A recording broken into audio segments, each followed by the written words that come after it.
Assalamu alaikum. My name is Dr. Saad from Khan University Hospital.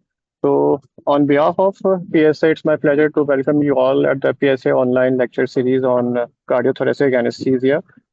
So, today marks the 10th lecture of this series, and the topic for today's presentation is evolving concepts in one lung ventilation and pulmonary physiology and its management for the lung and mediastinal surgery. So it's an honor for me to welcome our esteemed speaker, Dr. Khalid Samad. Dr. Khalid Samad is the professor and vice chair clinical services in anesthesiology at Arkan University Hospital, with his expertise in cardiothoracic anesthesia, critical care, and perioperative safety. He has an extensive experience in clinical leadership, medical education, research, and sustainable anesthesia practices. So we are grateful for him for joining us today and sharing his expertise. So before starting, there are some general instructions for the participants. Please keep your microphones be muted and switch off your videos during the lecture. If you have any questions, you can post it in the chat box either during the lecture or at the end. And most important, after completion of the, please fill out the feedback form, which is required to obtain your e-certificate. Over to you, sir. Assalamu alaikum. I hope you can see and listen me clearly. Yes, no. Yes, sir. Okay, ji. So we'll start without wasting time because थोड़ी सी लंबी presentation है. Uh, Before I start my presentation, this presentation will be shared on the through the coordinators. So इसमें कुछ जगहों पे जहाँ पे algorithms वगैरह है, I will go quickly because वो फिर आप लोग बाद में देख सकते हैं उसको आराम से. So the topic of my presentation is one lung anesthesia or one lung ventilation, physiology, technique, management, and evolving concepts.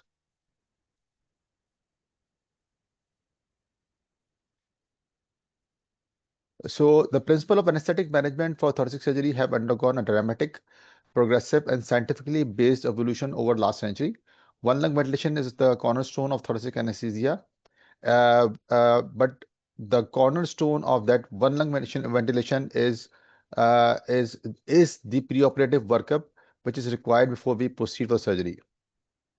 So understanding the pathophysiological changes associated with one lung ventilation is required to prevent perioperative complications. So if we look at the perioperative complication, the overall rate is around 20%.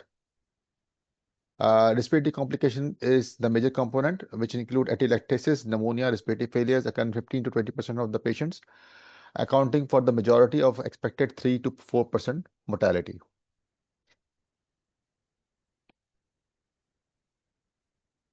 The next is cardiac complication, which includes arrhythmias, ischemia, which can occur in 10 to 15% of the thoracic population because surgeon is operating on the same side, and mostly these patients are old age patients which have cardiac problems as well. So the objective of presentation is to look at the pre-operative assessment and risk stratification, indication and contraindication of one lung ventilation, physiological changes, selection of the method for one lung ventilation, management of common problems associated with one lung ventilation, especially hypoxemia. So we move on to the preoperative assessment. Uh, as we do a normal preoperative assessment, we do a normal preoperative assessment, which include anesthetic history, intercurrent illness, airway assessment, which is vital. But the concern we have to consider more on the cardiac and pulmonary assessment. So all patients should have a preoperative ECG. In young patient, you can bypass this, but in most patient जो कि cancer वगैरह के होते हैं, you need to have a ECG. All patient with cardiac murmur or having a history of ischemic heart disease or history of ischemic myocardial infarction in past 6 weeks should undergo a thorough cardiac evaluation, and cardiac opinion should be sought to stratify the risk of the surgery that is to be done. For respiratory assessment, there is a concept which is called three-legged stool of pre-thoracotomy respiratory assessment, which include assessment of the respiratory mechanics, determining of adequacy of gas exchange, and the evaluation of the cardiorespiratory reserve. So ASA class 1 or 2 patient having tumors, lung tumor, which usually can happen, do not require specialized screening before thoracic surgery if they are functional class 1 or 2. But for ASA 3, 4 patient and old age patient, we need to have a thorough assessment before we clear them for the surgery. Normally, these patients have CT scan done. So, evaluation of the CT scan is very important to see how lungs are involved, especially the part which has not to be removed. So, British Thoracic Society and American College of Chest Physicians have recommended a process by which we evaluate the patient and clear the patient before we proceed for the surgery. So we do PFTs, and in PFTs, we have to look at the FEV1. So FEV1 should be more than 1 liter if the patient is coming for lobectomy, and it should be around more than 2 liter if patient is coming for the pneumonectomy.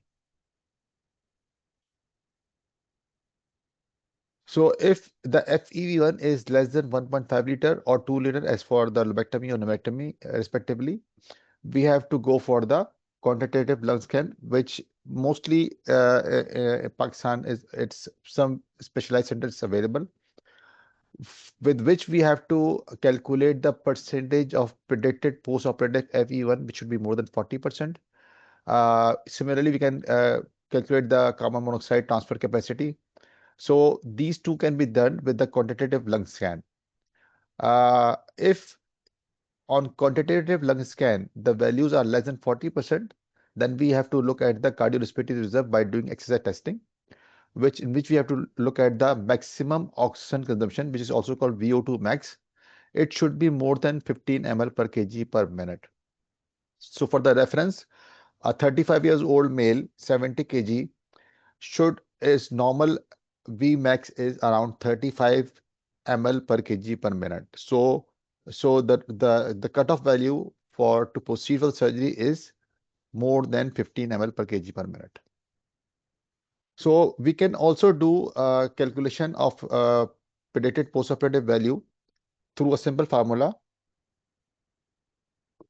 For example, if the preoperative FEV1 is 1.8 liter and a right pneumonectomy is to be done, assuming a uniform contribution to FEV1 from all subsegments, the predicted post-operative FEV1 is 20 divided by 42 into 1.8 is equal to 0.86 liters.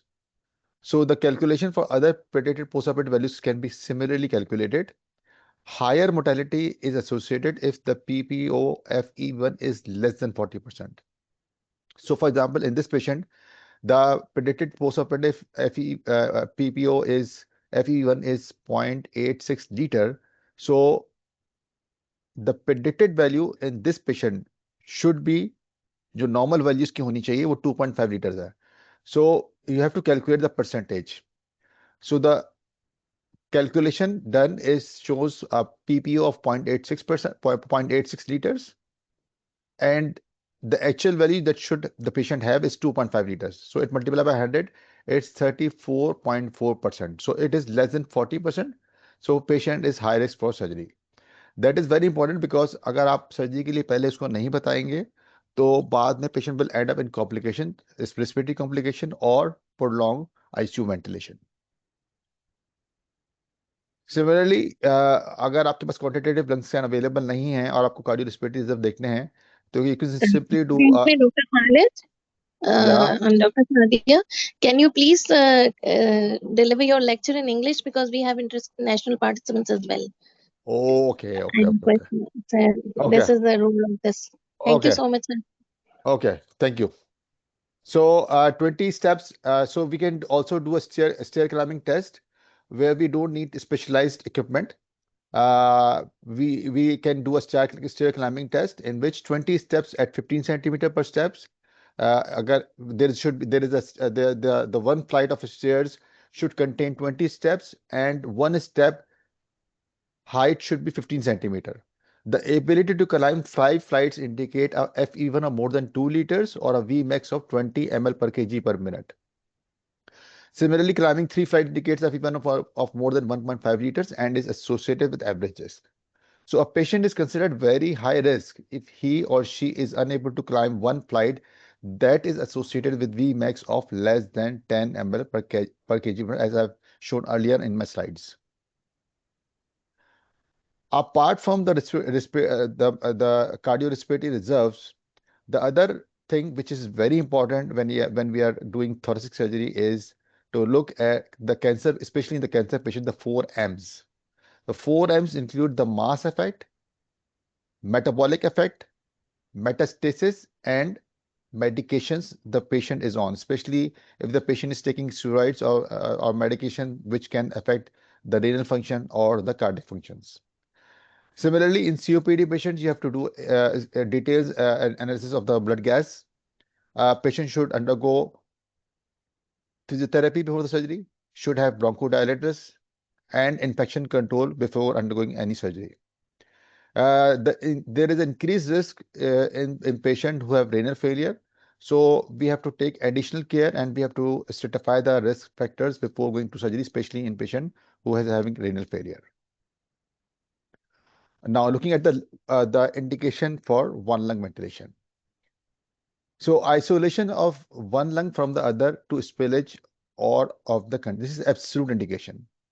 So infection, massive hemorrhage, control of distribution of the ventilation, which include bronchopleural fistula, cutaneous fistula, surgical opening of the major conducting airway, giant unilateral lung cyst or bulla, tracheobronchial tree disruption, or life-threatening hypoxemia due to unilateral lung disease. So majority of these absolute indication are to isolate the one lung from the other. Similarly, there is unilateral bronchopulmonary lavage. Now, the relative indication are mostly the surgical indications. So, if you have to explain, you have to explain in a way that absolute indication and the relative indications. So, relative indications include thoracic aortic aneurysm, pneumonectomies, abortectomies, medicinal exposure, and thoracoscopy. So, remember that the double lumen tube or lung isolation is a relative indication which is divided to high priority and the low priority. The low priority include middle and lower lobectomies, subsegmental resection, esophageal surgeries, and thoracic spine surgeries, but it all depends on the expertise of the surgeon as well. So now, if we look at uh, this slide, it's very important before understanding the one lung ventilation. We must first understand what happens to the ventilation and perfusion in the lateral decubitus position. So if you can look at extreme left, in a awake patient, gravity causes more blood. Uh, if you can see over here,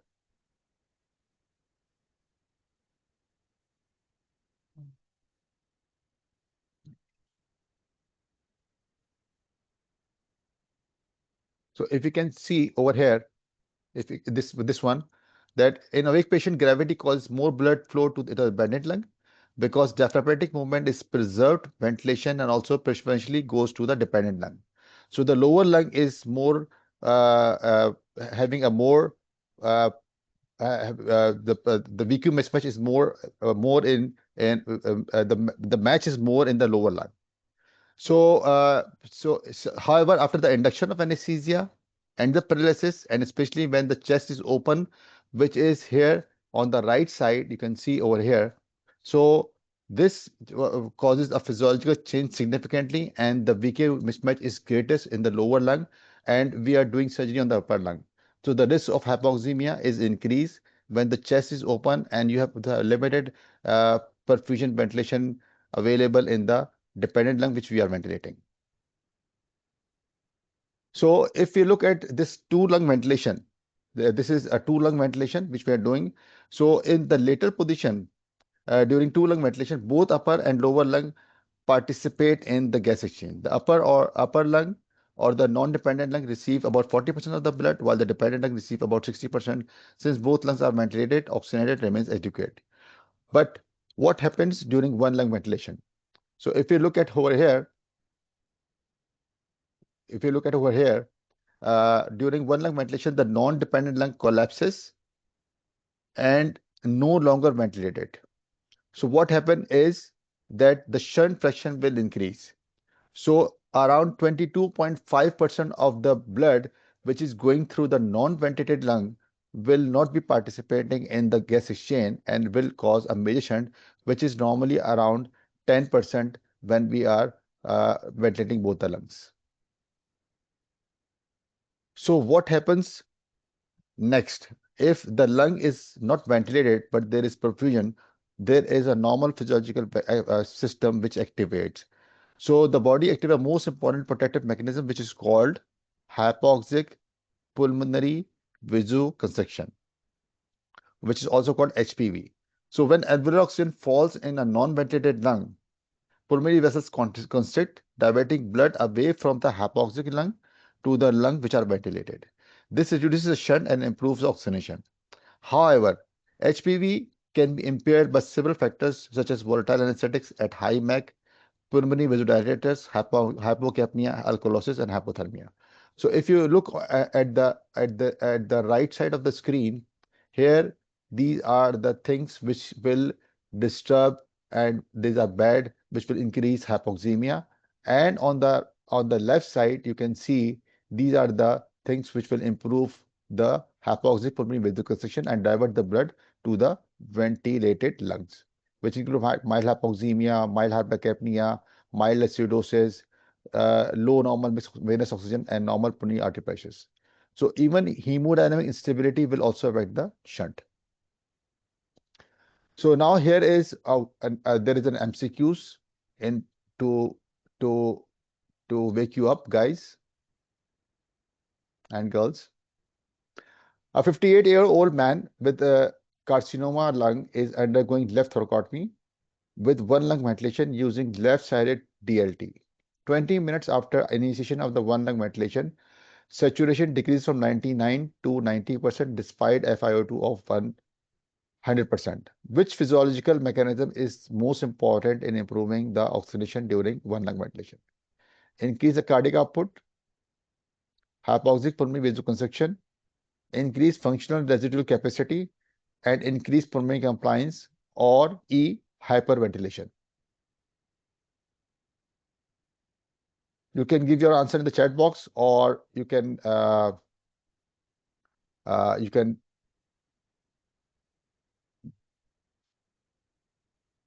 okay, someone answer B. Okay, B. So I got 2B. इसका मतलब so two people are listening.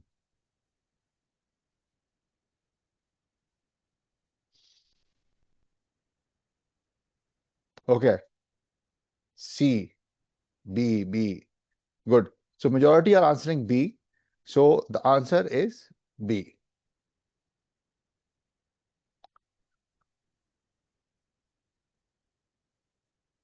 Okay. So if we are giving inhalation agent, or we are hyperventilating the patient, or for any reason there is alkalosis, this will be worsened. So we have to make sure, some people using IV anesthetic instead of giving inhalation, because it also causes disturbance in the hypoxic pulmonary vasoconstriction. So the key point here is, if the patient is desaturating and you have checked the double limit tube position and the lung is properly isolated, patient is not hemodynamically unstable, then most likely this is HPV which is affecting the hypoxemia. So now coming to the type of lung isolation, it can be left or right double limit tube, placement of the single ETT or into the main main stem bronchus, or bronchial blockers placement via single lumen endotracheal tube.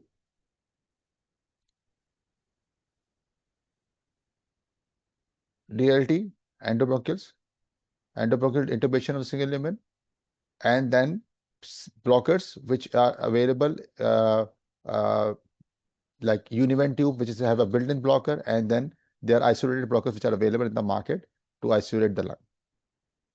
So first come the double lumen tube. Double lumen tube has a double lumen, as the name suggested. Left and right both are available, and you have to isolate the lung by putting in the double lumen tube, which goes into the bronchial lumen, and the other part remains in the trachea. So most commonly it is available is PVC. The smallest size available is 26, and up to 41 sizes available in the market. This is the double lumen tube. It has a proximal double lumen, and at the distal end there is a tracheal opening in the trachea, which opens in the trachea, and there is a bronchial opening which opens in the bronchial lumen, depending on which side you are using, right or left. So the most commonly used is this is the most commonly used DLT. The DLT we commonly use is double lumen tube of the left side. The placement is very simple. There are two curves, the proximal curve and the distal curve. You have to keep the curve upside and then pass through the cord. And then when you are in the trachea, then you turn 90-degree and pass the second part of the curve and then go in, and usually it goes to the left side or the right side depending on which type of double lumen tube you are using.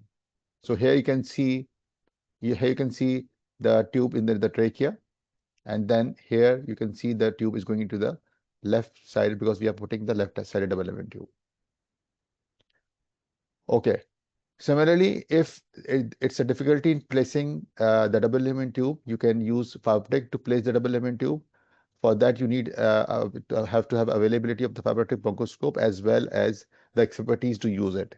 So here you have to put the fiber-optic bronchoscope through the bronchial lumen, and then you pass the endotracheal tube or double lumen tube into the trachea here first here into the trachea. Then you pass the fiber-optic bronchoscope through this bronchial lumen, and then right or left, depending on which type of double lumen tube you're using, you go into the left double lumen and then load this double lumen into the lumen in which you want to go. Then after the placement, you have to confirm the placement of the double lumen tube. Usually it is done by passing the fiber-optic bronchoscope through the trachea, and uh, you have to, you can appreciate over here, once you are in the right place, you can see Cryana and the curve of the blue tinge of the double lumen tube, and then you can see the opening of the right side if you are putting a left-sided double lumen tube. Similarly, when you're putting a right-sided double lumen tube, the main thing which is important is this: you have to align the right-sided double lumen tube upper lobe opening orifice to the upper lobe of the right upper lobe on the right side, because here the upper lobe opening is at around 2.5 centimeter, and on the left side it is around 5 centimeter. So putting in the right sided double lumen tube is usually difficult and requires fiber-optic bronchoscopy to confirm the alignment of this opening on the right sided double lumen tube, which you have to align with the upper lobe. Otherwise, the right upper lobe will be collapsed if it is not aligned. Again, you confirm one, first you confirm the alignment of the upper lobe opening with the upper lobe orifice of the double lumen tube, and then you put the scope through the trachea, and again you have to confirm that you're in the right place in the trachea as well. So here is a picture of the, you can see through the bronchoscope that you are in the trachea, but there is a problem. So the placement is not right. So if either you are too in or you are too proximal. If you're too proximal, the bronchial cuff will be like bulging into the trachea, and this may be dislodged when you are positioning the patient. So it is very important to confirm, to make sure that this bronchial lumen bronchial lumen uh, cuff is passed appropriately into the bronchial lumen in which you want to go. Similarly, if you are too far in, you will not be able to appreciate the carina, and that means that you are too far in and you have to pull a tube little, because this will cause difficulty in ventilation when you uh, put the lung down and try to ventilate through the trachea.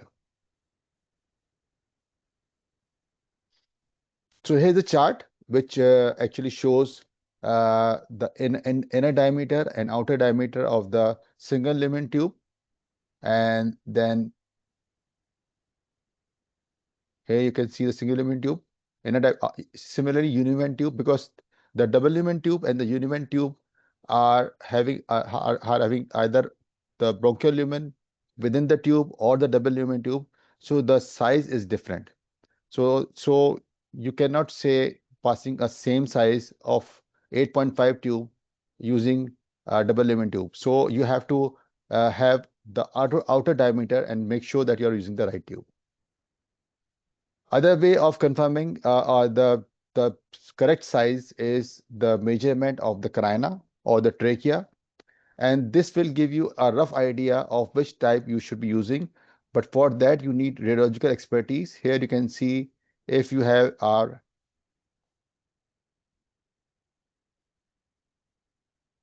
so here you can see the trachea width.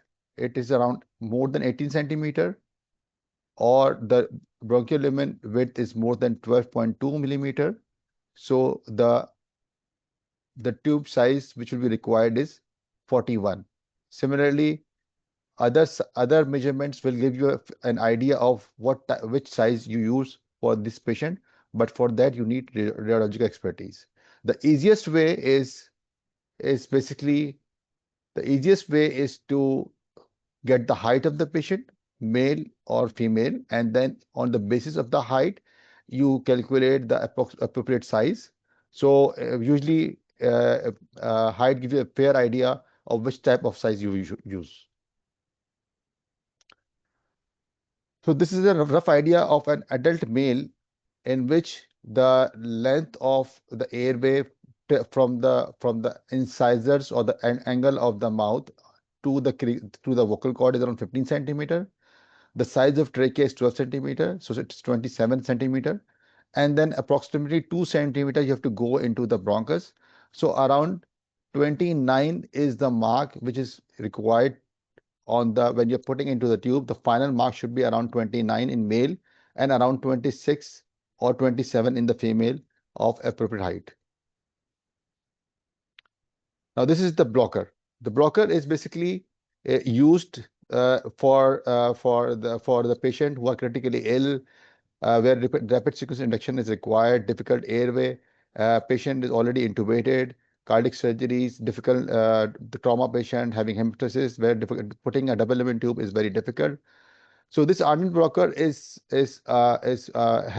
basically have two proximal part. One is the pilot balloon, and there's a wire which goes through this port, which you can see over here. Distally, there is a cuff and there is a wire coming out which has to be looped in into the bronchoscope. This is the adapter which is used to for connected through the endotracheal tube. So you have to connect through the endotracheal tube, and you have to assemble this bronchoscope, and then the loop of the bronchial blocker, and pass it simultaneously through the endotracheal tube after placing it, and then you push it along with the fibertic bronchoscope into the desired bronchus, and then after putting it the blocker into the desired bronchus, you pull the scope again back into the trachea and confirm the positioning. Similarly, you can use univent tube, which has a built-in bronchial blockers. These are the PVC tube which is available in the market. The technique is same. You have to intubate the patient first and then guide the bronchial blocker through the fibertic bronchoscope. Similarly, separate bronchial blockers are available with the wheel through which you can actually guide the bronchial blocker into the trachea, and these are separately available. You have to use normal endotracheal tube when you're using it. This is the Fuji system which is available with the adapter. This is a new thing which is called ease blocker. And after putting in an endotracheal tube, you just pass it through the endotracheal tube, and this sits on the carina.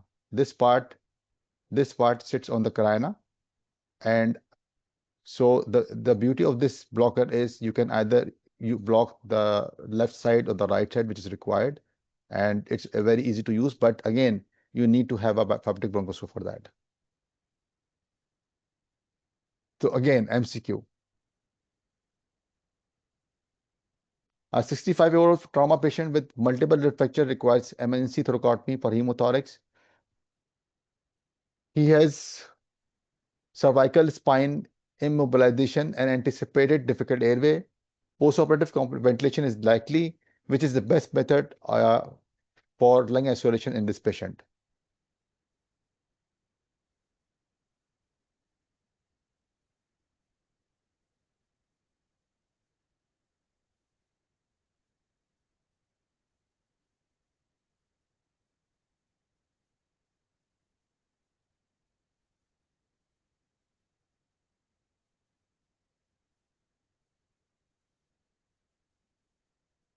Okay, I'm getting few answers. C. Okay. E. Okay.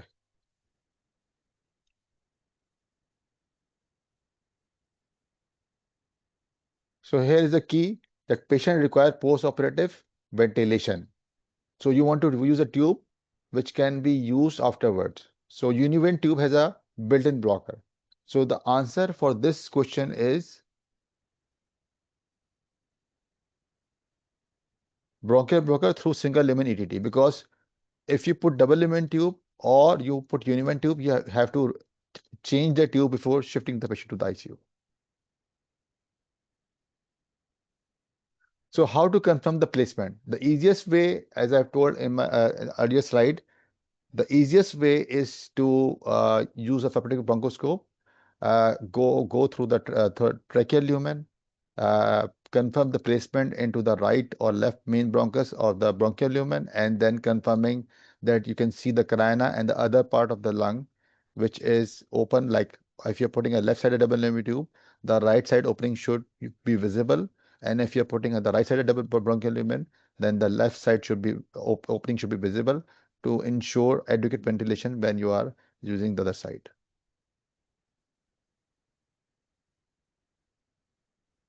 Similarly, you can confirm the placement by auscultatory method, in which you have to clamp the one side and then auscultate. Which the lung is down, you will not be hearing the breath sounds, and on the other side you can hear the breath sound. Similarly, you do the other side as well, and then confirm the tube by placement. But this is subjective assessment, and it is recommended when you're putting a double lumen tube or the bronchial blocker, you should have to have a fabric bronchoscope. Similarly, single lumen endobronchial tubes are available in the market, which can be used, and they're usually placed into the lumen which is required. And after the surgery, you can pull the tube into the trachea. But important point is that when you are putting the lung down, it's difficult to apply the CPAP or the other suctioning or giving high flow oxygen to the non-ventilated lung, which is required sometime when the patient is hypoxic. So this is not possible with these tubes. So these are the different scenarios in which there's a difficulty in placement of the development tube. So either the DLT is not reached, you need to have a fabric bronchoscope through the, which I told earlier, that you use fabric bronchoscope through the bronchial lumen and put it through, slide it over the lumen you're required to put. Similarly, bend it more hockey and then stick and retry. Reshape the DLT, use deep blade contour like CMAC or the video laryngoscope to put in the tube, or you can use bronchial blocker with single lumen tube. Wrong side, there are two double lumen tube which is available with the scope, and you can use that to guide your tube. Increase the cup and retry, thread the bronchial lumen over the fabric bronchoscope. So these are techniques different which are available. These are the different, again, these are different techniques which are available, which can be done to make sure that the tube which is stuck at the opening, you can use different techniques to make sure that yeah, the tube is because the right placement is the tube, which is absolutely important uh, to conduct safe anesthesia, especially you want the other lung down. So this is a very important slide.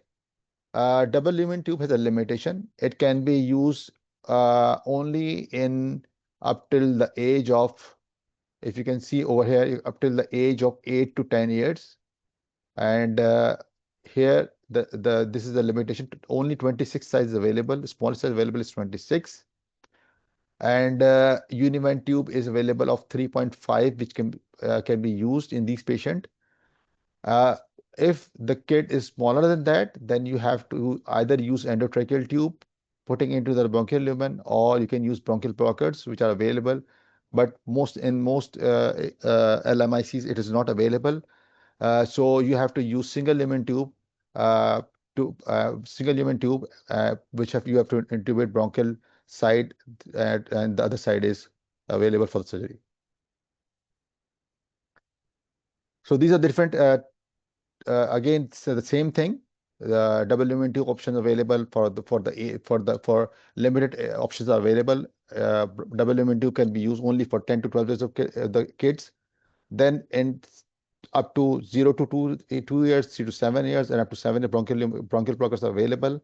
And the easiest option available is endotracheal tube for the smaller kids. So now coming to the monitoring. Monitoring is very important when you are doing one lung anesthesia.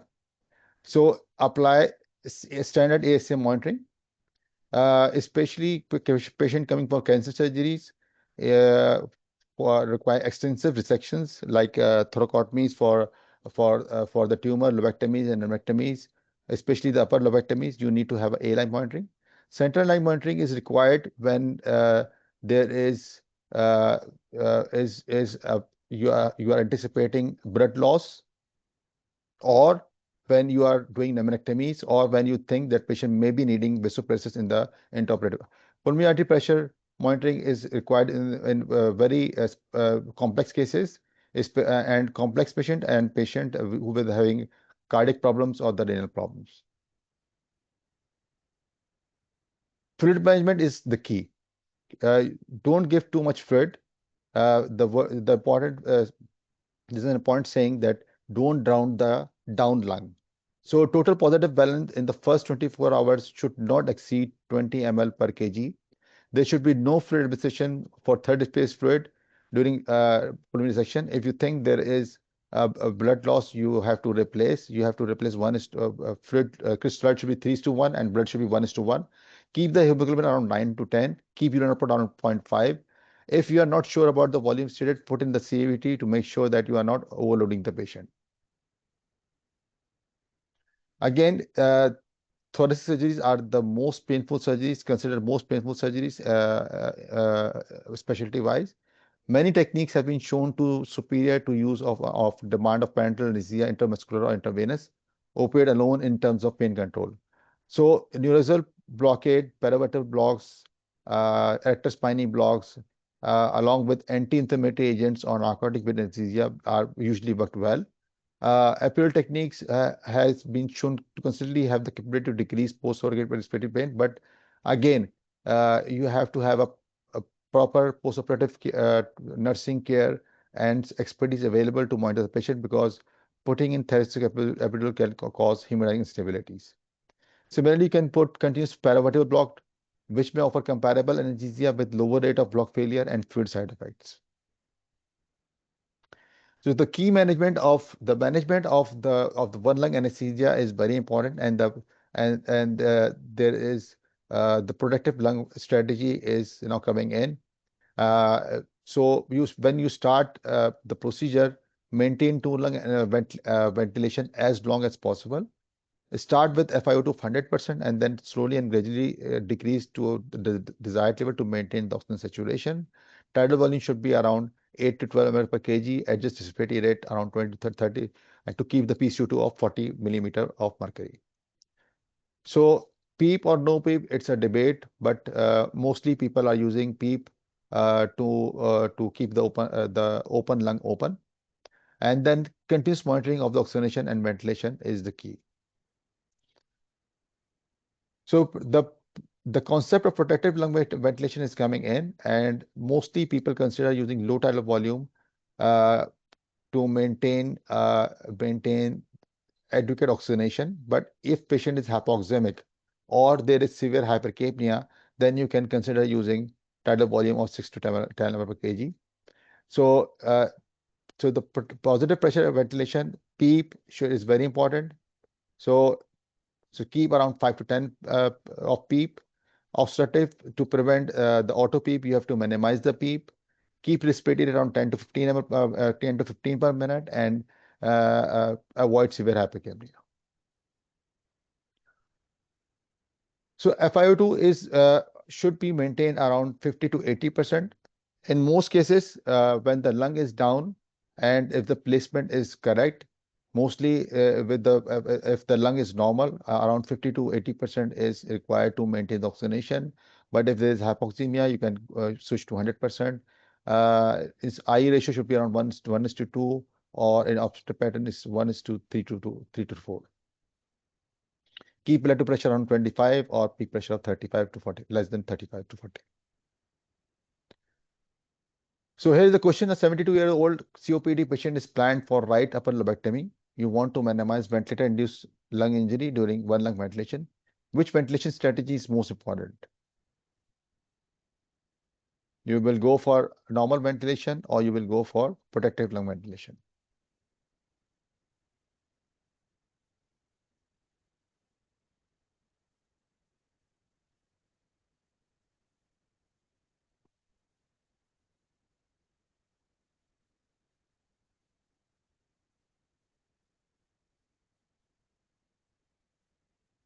Okay, so the few answers are coming in.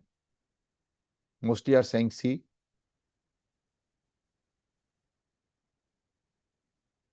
So the correct answer is C.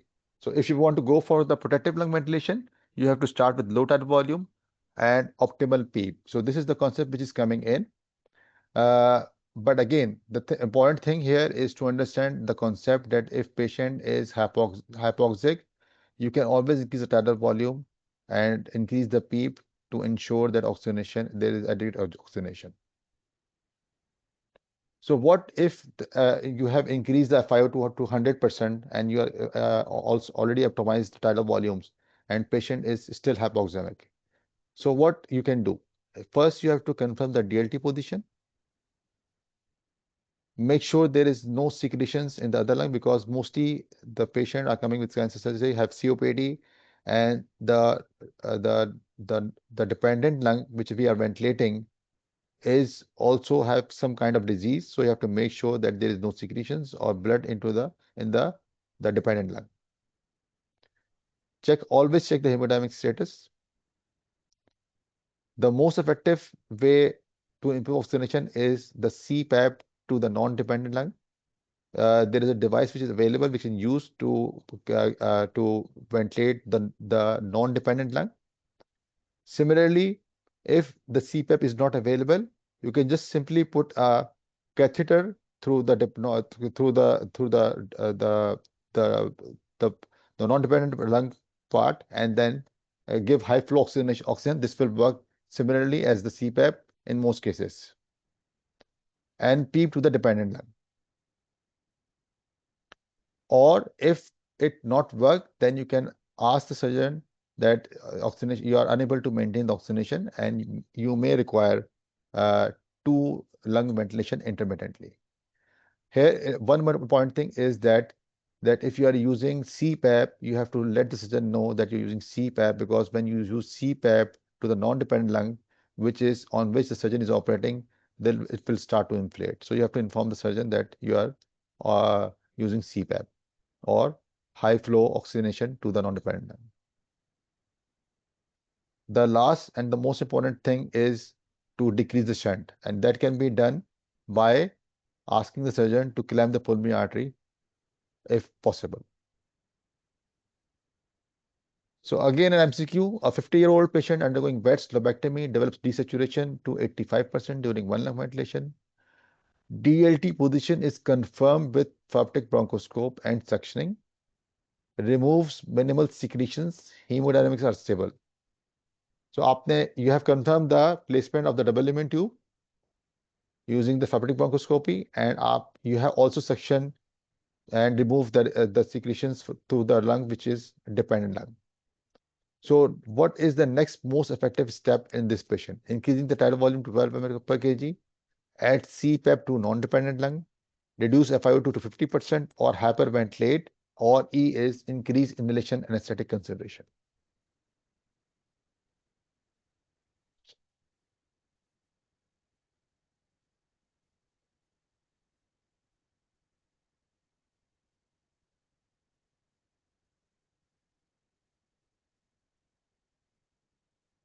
Why C? Okay, so the correct answer will be the most effective way to improve the oxygenation is to add CPAP to the non-dependent lung. Very good.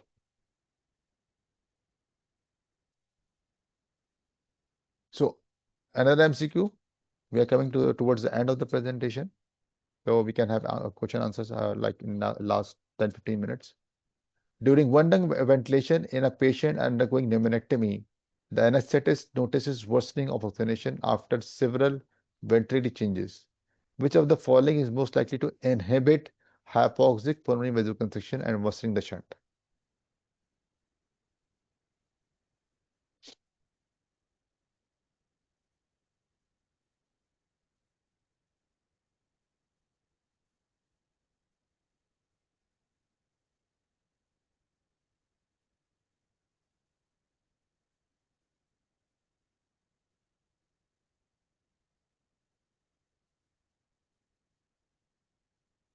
Okay, so I can see A, hypercapnia, I can see C, hypocapnia.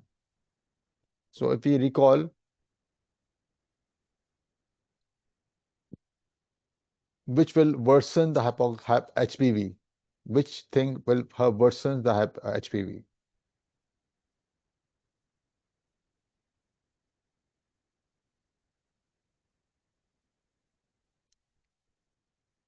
So alkalosis will improve, hypocapnia will cause alkalosis. So alkalosis will improve HPV. So here is very important to see the MCQs. Which of the following is most likely to inhibit and worsen the shunt? So normally it is improved with acidosis or if there is hypercapnia. So technically the question is asking which will worsen the HPV. So the answer will be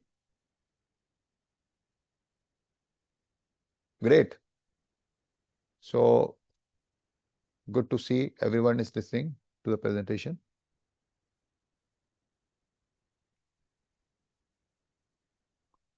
So just to summarize, one lung is widely used in cardiothoracic surgeries. Many methods can be used for one lung ventilation. Each of them have advantages and disadvantages. But the key here is to see the indication, to look at the patient, the availability of the right equipment, and then most importantly, skills and the training when we are selecting anything which we want to use for one lung ventilation.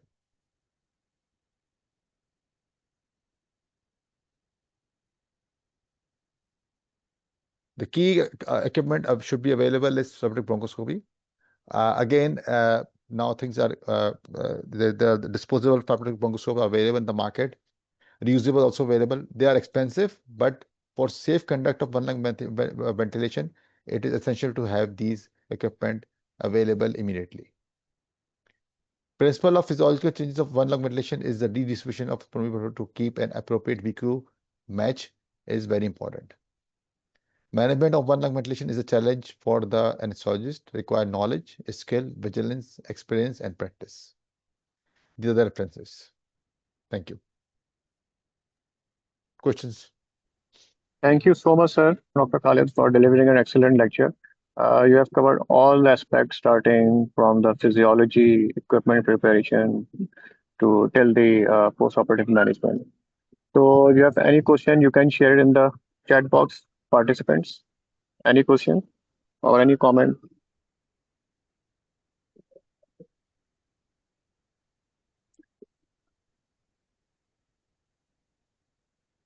So after all, in thoracic surgery, you require all the careful balance between the maintaining adequate oxygenation.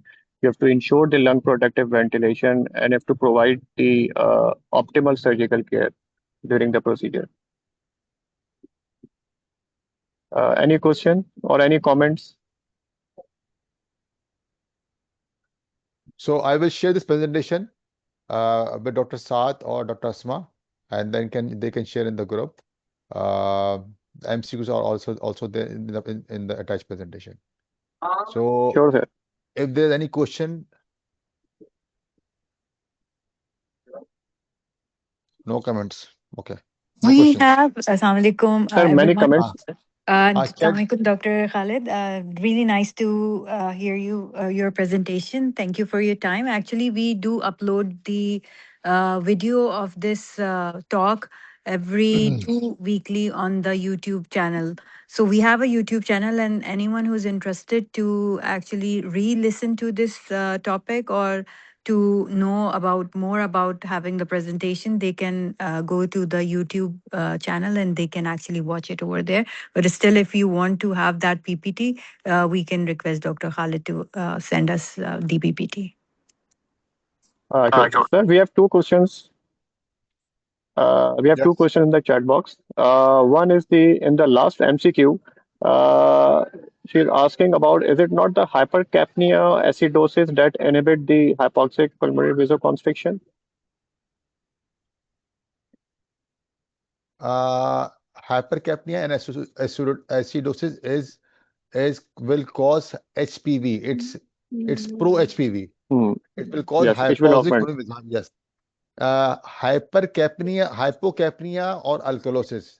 This will worsen the HPV and inhibit the HPV. Okay, what's that? Another So another question if is you you can can, yes, sir. if you Yes, can yes. understand the Yes, please, concept, sir. acidosis or hypercapnia, which is bad for the body, it is it's best for the HPV. This is how you remember. It's a reverse thing when you are doing one lung ventilation. Okay, I hope it's clear. Another question is, when you, sir, can you please explain the concept of shunt? Okay, shunt. So I specifically don't see. I don't. Which slide was that?